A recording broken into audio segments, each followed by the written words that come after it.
Dito sa Radyo Alam 88.8. Maghahatid ng serbisyo at balitang totoo. Kasama mo, kakampi mo, Radyo Alam 88.8. Detalyado at puro serbisyong totoo. Pinaserbisyong aksyon, himbilan ng bayan, himbilan ng bayan. Maghahatid ng serbisyo at balitang totoo. Kasama mo, kakampi mo, Radyo Alam 88.8.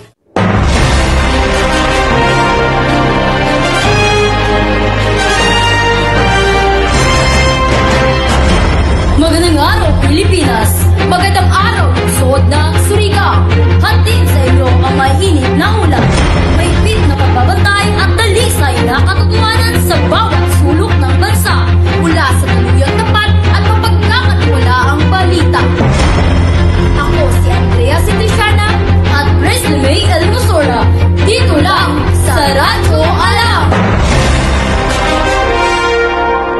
Sa ulo na nagbabagang balita, tensyon, umiinit sa pagitan ng Estados Unidos at China dahil sa nagpapatuloy na trade war. Duterte, matapang na pinanindigan ang sarili sa gitna ng lumalalang isyu sa ICC. Federal Tribal Government of the Philippines, inaresto sa Surigao City. Federal Tribe members, kinasuhan. Para sa unang balita, tensyong umiinit sa pagitan ng Estados Unidos at China dahil sa nagpapatuloy na trade war.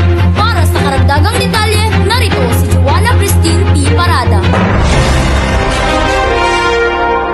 Hindi pa rito natatapos ang sigalot, tinaasan pa ng Estados Unidos ang kanilang taripa sa 20%, kaya gumante ang China sa pamamagitan ng 15% na taripa sa mga produktong pagkain tulad ng trigo, mais at baboy.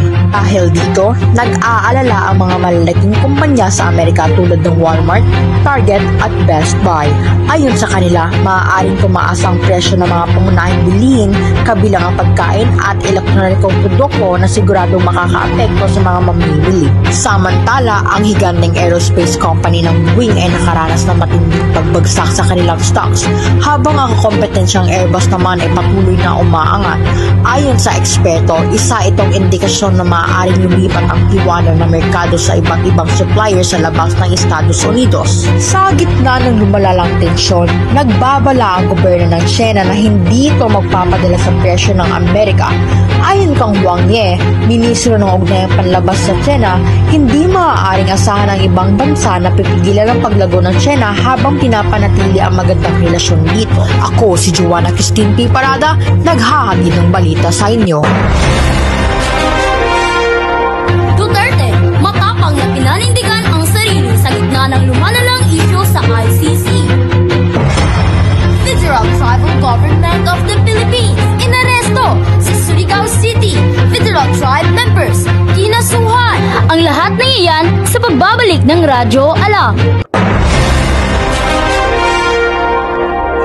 The Vice Chairman of Union Group na si Franco Lee, ang pinaka-competent na CEO ng bansa. Nakakasilaw ang aking Behind every formidable boss is equally competent. Would it be okay if I call you back tomorrow to reschedule? gumagaling ka na Saan? sa pag-English. Tunay nang ikaw ay isang maaasahang sekretary. I'm sure malaki ang naitulong ng full support ko sa'yo. Nag-improve ako dahil palagi niyo akong pinagagalitan, kaya napilitan akong galingan. Good job! Salamat, sir. Dalawang winning K-drama leads at nagbabalik si Park Min-young at Park Seo-joon. Dahil proud ako sa'yo, kahit anong pwedeng pingin sa'kin. Buti pa maghanap na kayo ng bagong sekretary niyo.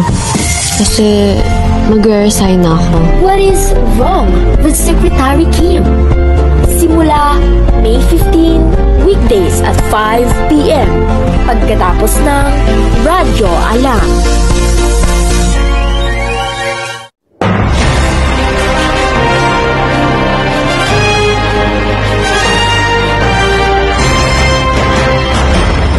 Nagbabalik ang Radyo Alam.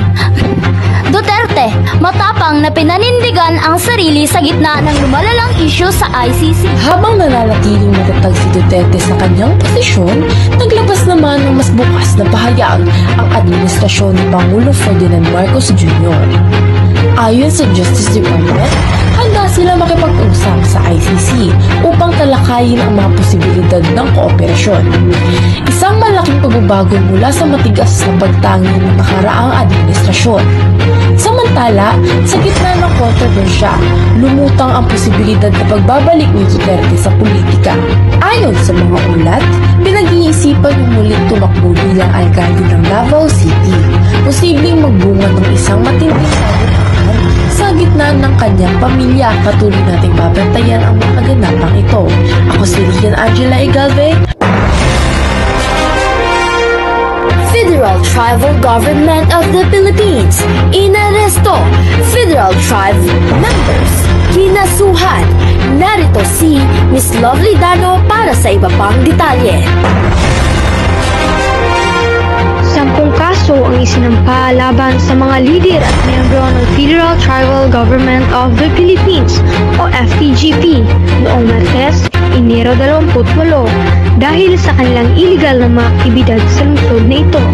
Kabilang sa mga kasong isinampa ang malicious mischief, alarm and scandal, grave coercion, usurpation of authority, physical injury, serious illegal detention, grave threats, cyber libel, at paglabag sa Cybercrime Prevention Act of 2012.